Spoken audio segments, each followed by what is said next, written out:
आइए आइए, ठीक है। तरीका बता सकते हैं हम, आपके बिहाफ पे कर नहीं सकते।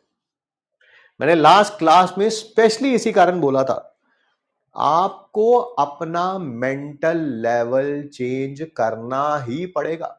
अगर आप छोटी छोटी बातों पर बिफर जाते हैं, कोई भी छोटी चीज हो गई, आज सुबह चाय पी रहे थे गरम गरम और वो जमीन पे गिर गई, या थोड़ी सी हाथ पे भी गिर गई, थोड़ा ठीक है दर्द हुआ होगा, मैं मानता हूं, ठीक है, उसके लिए आप कोई ऑइंटमेंट लगा लेते हैं, और उसके बाद आपका मूड ऑफ हो जाता है और फिर आप कहने लगते हैं मेरी जिंदगी खराब है। भाई मैं कभी भी नहीं चाहता कि ऐसा आदमी डॉक्टर बने, कभी भी नहीं चाहूंगा। क्यों? क्योंकि इसका तो पता क्या होगा, इसको क्या होगा कि ये हॉस्पिटल गया और रोज इसके पास एक दो पेशेंट आ जाते हैं, उस दिन आ गए 5 पेशेंट या 10 पेशेंट, या कोरोना जैसी महामारी होगी, भाई ये तो जमीन पे लेट जाएगा, लोग उधर मर रहे होंगे कोरोना में, और ये जमीन मैं नहीं मैं नहीं मैं नहीं मैं नहीं, ये तो रो रहा होगा, पिट रहा होगा खुद।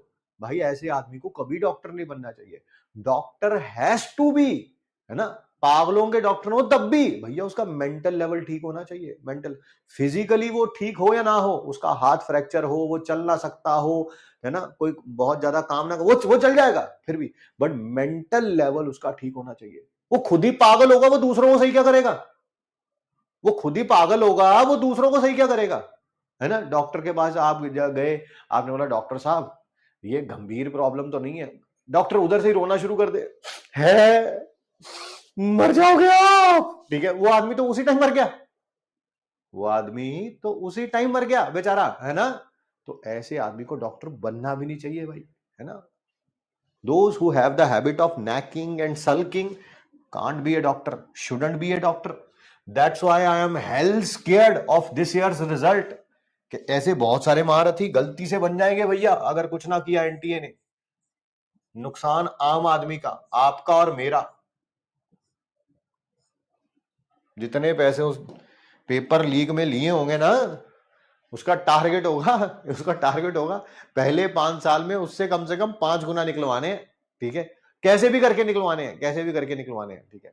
कोई डॉक्टर यहाँ के पास चला गया, जी मेरी छाती में दर्द हो रहा है, चाहे वो एसिडिटी के कारण ही हो रहा हो, अजी आपकी तो बाईपास सर्जरी करनी पड़ेगी सर, और देख लो आज का ही मौका है, आज की रात को सोओगे कल उठोगे पता भी नहीं, पता भी नहीं, ठीक है भैया, ऐसे डॉक्टर बनेंगे तो यही काम होगा, यही काम होगा, है ना। तैयार रहिए, तैयार रहिए, डोंट वरी, मतलब कि, है ना, मैं खुद प्रिकॉशन रखूंगा, आप क्या, मैं खुद प्रिकॉशन रखूंगा। आज से 10 साल बाद कहीं जाऊंगा किसी डॉक्टर के पास, मुझे जरा सा, एक बार हुआ था लाइफ में, मुझे थोड़ा सा भी शक शुबा हुआ था, मैंने घर में कोई बीमार हो गया था, रात के 1-2 बजे की बात थी, ठीक है, मैं एक हॉस्पिटल में गया, घर के पास ही हॉस्पिटल, ठीक हॉस्पिटल है, अच्छा हॉस्पिटल है, मैं डिनाई नहीं कर रहा हूँ, बट वहां पर जो डॉक्टर बैठा हुआ था ना ऑन ड्यूटी, मतलब कि मुझे, आप समझ नहीं सकते, मतलब कि उससे मुझे कैसी वाइब आई। मैंने आज तक कभी भी किसी भी डॉक्टर से, क्योंकि हम रिस्पेक्ट करते हैं सभी की, ठीक है, डॉक्टर्स की रिस्पेक्ट होनी भी चाहिए, कभी भी मैंने नहीं पूछा कि सर आपने एमबीबीएस या एमडी कहाँ से करी है, कहाँ से नहीं करी है। उस दिन रात को डॉक्टर जो ड्यूटी पे बैठा हुआ था, ठीक है, मैं उसके पास गया और मुझे मजबूरी में पूछना पड़ा, मैंने कहा सर आप काफी यंग लगते हैं, आपकी एमबीबीएस कब कंप्लीट हुई? तो उसने बताया जो भी ईयर था उससे 1 आध साल पहले। तो मुझे तब भी यकीन नहीं हुआ, मैं कहा भाई कुछ गड़बड़ है, there is something wrong still. मैंने पूछ ही लिया, मैंने कहा सर आपने एमबीबीएस कहाँ से करी है?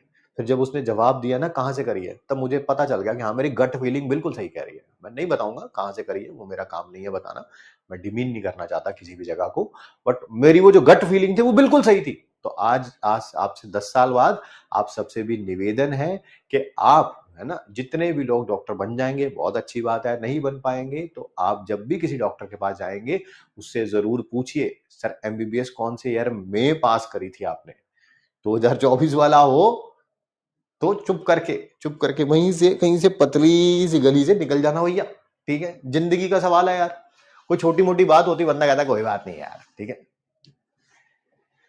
चलिए चलिए चलिए, है ना, आगे बढ़ते हैं, है ना, बहुत आसान सा